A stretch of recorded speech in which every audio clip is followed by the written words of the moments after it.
Dustin, tell me everything's gonna be okay. Oh, I'd love to tell you everything's gonna be okay, buddy, but I'd be lying. But if I'm okay with you lying to me, Everything's gonna be fine, Russ. It's gonna be okay. We oh can my, win plenty of games with only 15 shots on goal and going 0 for 3 on the power play. It's gonna be fine. oh my goodness. Should I just like queue up the clip from the last post game show and just like replay that? I just I don't understand the reasoning behind taking DeBrusk off of power play 1 and leaving Garland out there when DeBrusk leads our team in power play goals. Um I we we need to figure out something with our offense. We can't keep using injuries as an excuse. Like, I get it. The Canucks have had injury problems. We've had issues with this, that, and the other thing. But at the end of the day, there are um, 12 forwards and 6 defensemen that are perfectly capable of shooting the puck on the net.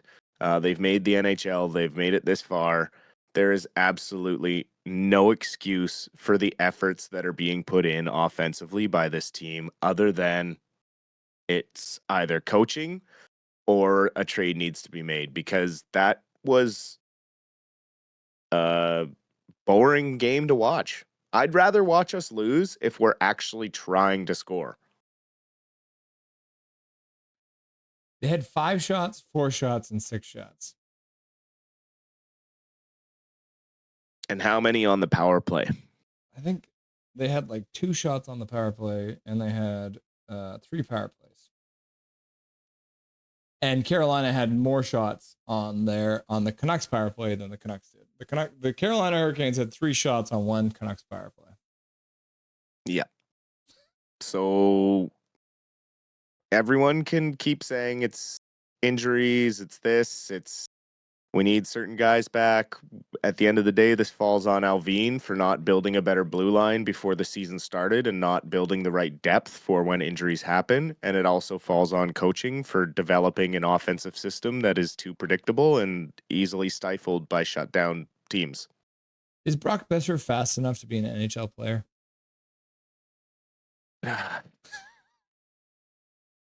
And that's where it's like, that is why I am so on the other side of Besser probably needs to be traded at the deadline if he really wants 8-8, because it's not worth $8 million. I'm sorry, but he scored 40 goals one season because we had a flash in the pan season where everything went right. But where you earn your money is when you shine when things are going wrong. And right now, none of our players that are supposed to be stepping up when things are going wrong are stepping up. They're falling into the shadows, and I don't know what it's going to take. There seems to be a lack of veteran leadership pushing the right buttons in the room.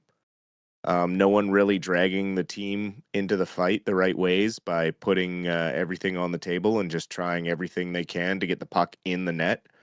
No one's even trying to get the puck to the net. And that's, I think, the most frustrating thing about watching this team right now is there's no chances being generated. Like, it's fine to have low number of shots if you're actually generating high percentage chances, but we're literally doing nothing. We're getting stuck to the outside, or we're getting stuffed at the blue line. We're shooting into shin pads, or we're making blind passes that go nowhere. It's really, really tough. Like, it was a tough game to watch tonight. And I don't say that often about Canucks games, but that was hard to watch. Yeah. I mean, thank goodness we have chat to keep us entertained here, because man, it was like I need something to keep me occupied while this game is going on, because there's nothing really happening other than the Canucks screwing up, right? Like DeBrusk doesn't look great. Like Brock Besser doesn't look great, right?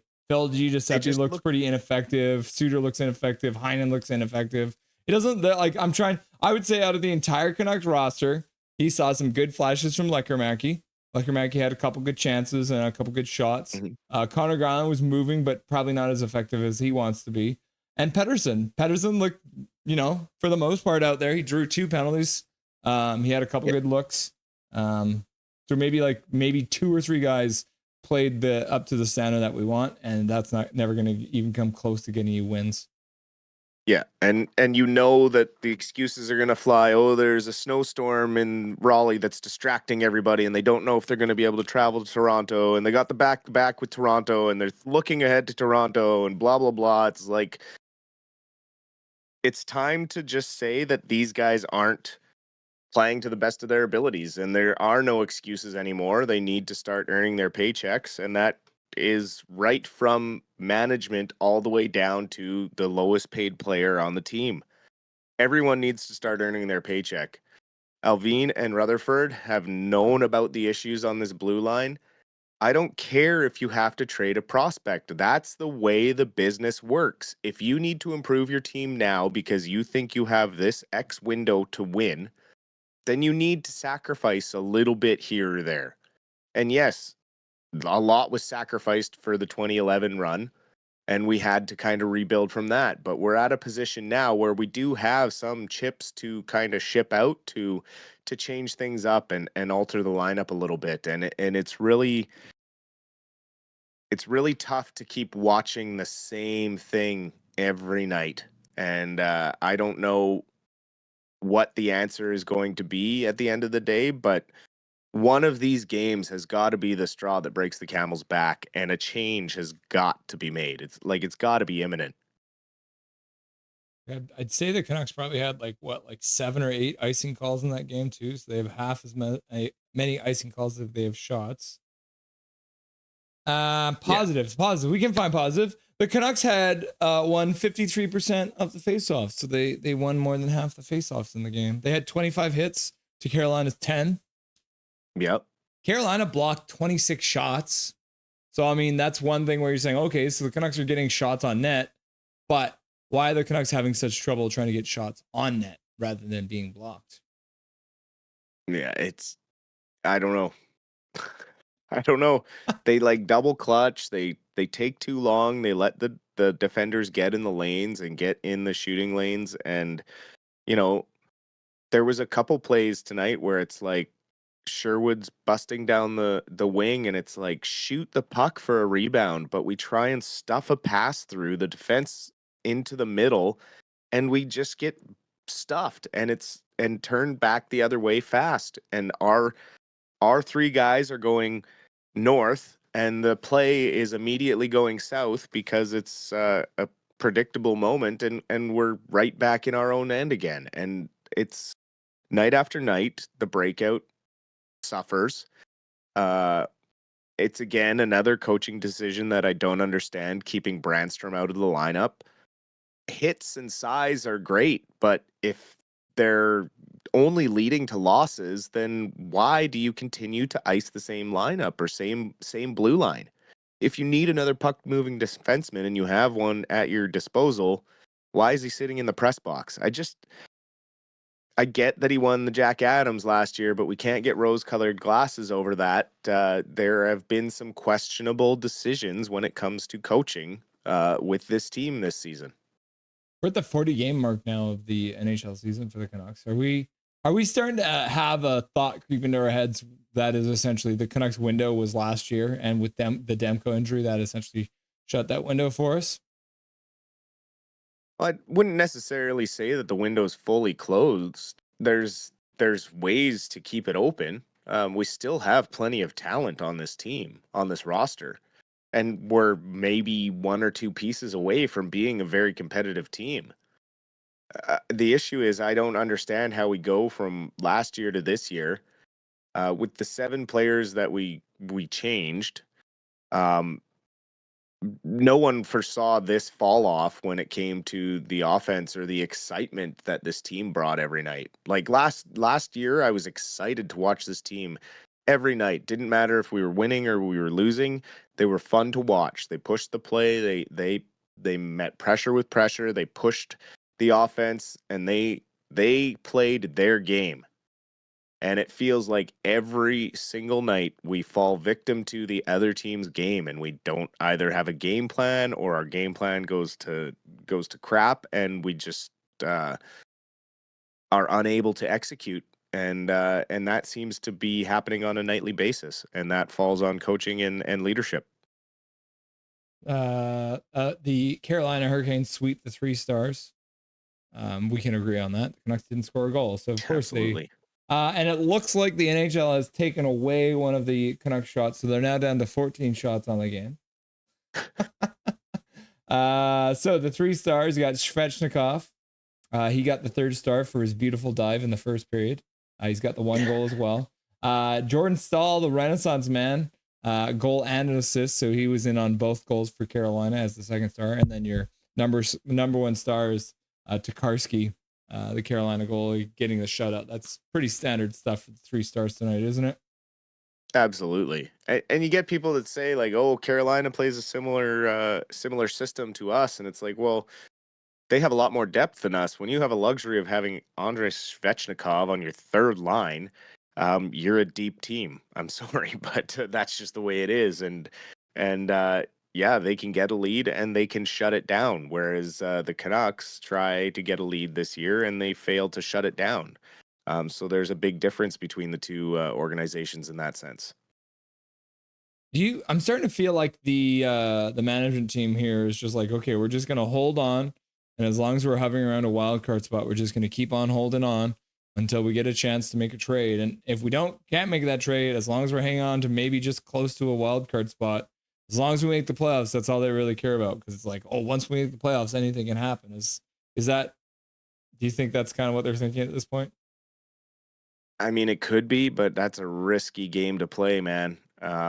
You could end up 1 point on the outside looking in, and that ruins your draft lottery chances. There's so many reasons to not do that, um, and especially when this regime has shown that they don't wait to do things. They try to get out in front of issues and try to make the trades when they need to make a change. And it's just been so different from the spoilings that we had last year. Um, it's just such a quick fall from grace. I think it's catching a lot of people off guard, analysts, fans, probably the players themselves. Um, but we need to look to our management and our coaching and our veterans to lead us through these times. And it's just the focus continues to be Miller and Pedersen and trades and their rift and things. And you see how other organizations handle things. Earlier today, Boston had a report about Marchand and Pasternak not getting along, and Pasternak not wanting to play on a line with him. And Marchand went out immediately and shut it down right away and handled it exactly the way that the Canucks should have handled everything between Miller and Pedersen, and just shut it down and shut down the media. But instead you see the big difference between what happens in Vancouver and what happens in another organization elsewhere in the league. Yeah, we'll see. Interesting to see if the media keeps on needling the Boston Bruins for answers on the rift between their top players. But I don't, like you said, Marchand came out and like, we're best friends. Like, I don't know what anyone is talking about. So I mean, JT Miller and Pedersen can still pull the Kessler and Willie Mitchell thing if they want. I don't know if that would make any difference. Yeah, well, and I mean, Miller tried to say the same things, but there's a difference in the way you deliver the message. Marchand was very sincere and believable in how his relationship with Pasternak is, and Miller's had that air of smug arrogance and a bit of storytelling to it. So that's the big difference between those two interviews there. I really respect the way that it was handled by Marchand today, even though I don't care for him as a player or whatever. As a fan of the Canucks, I'm not a huge Marchand fan. Like, don't get me wrong, but the way he handled the situation with the rumor mill trying to start there and just shut it down and didn't need that drama in the locker room or around the team was very admirable.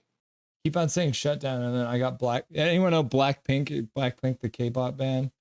They got a song and it goes, "Shut it down." Whoa, whoa, whoa, whoa. I don't know why that keeps on popping in my head when you say that. Maybe I've been listening to too much K-pop lately. Maybe.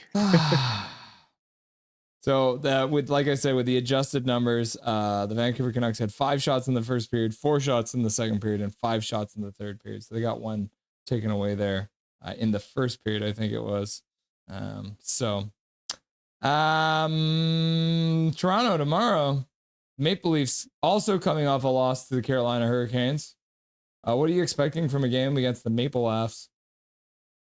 Well, we all know how potent their offense could be, but at the same time, they struggle defensively as well, to hold the puck out of their net. I think their top line was a collective minus 17 in their last game played, so they'll be looking to shore up their defense a little bit and obviously play a little smarter. So I would expect an angry Maple Leafs team tomorrow in their home barn. And we'll also have to see what kind of travel situation the Canucks are facing, trying to get up to Toronto after the game tonight, because I believe all flights out of Raleigh have been canceled for Friday night due to a snowstorm. So could be some interesting travel issues for the team tomorrow morning. How long does it take to get a bus from Raleigh to Toronto? I would say it's probably too long to make it for game time. Oh my goodness. Yeah. So you got Toronto tomorrow night. We will be live 4 o'clock. Should be fun. It usually is fun between the Toronto Maple Leafs and the Vancouver Canucks. Usually chaos ensues whenever they get together. The first game of the season with Toronto. But yeah, I mean, it should be interesting to see how the Canucks handle it, because the Canucks, at the end of the day, despite the fact that they didn't get a lot of shots tonight, they also held Carolina to only 20 shots, which is about 10 shots less than they usually get. So again, we're looking for silver linings here. The Canucks played well defensively as much as you can. Yeah. Yeah. Did we really hold them though? I mean, how many times did Carolina, like in the third period, was Carolina Yeah. really interested in shooting the puck? No. Not really. Like Carolina did not. Yeah. counting the flip outs of the zone. They got that down pat, man. Like flip it out to center ice and just take the pressure off, get a change, and next guy up. So they kind of have that boring third period with a lead down pat.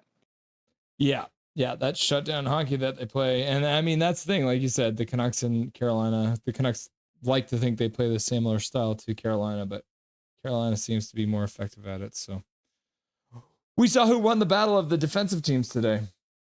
It wasn't us. Hashtag Nope. we didn't get a point. Hashtag we didn't get a point this time. Breaking the streak of 2 overtime losses in a row with a regulation loss. Yep. Anything you want to say to chat before I let you go, brother? I will not be able to join you guys tomorrow night. I have a dinner with Katie, so we will out for tomorrow night. But hopefully the boys can bring a better effort, get some shots on net, and we will see you at the next one after that. Yeah, the next one after that is coming up next week against the Winnipeg Jets. Another tough one. So we'll see you in Winnipeg, I guess, sir. Cool, brother. Enjoy dinner tomorrow. We'll talk to you soon. Sounds good. Nothing is perfect.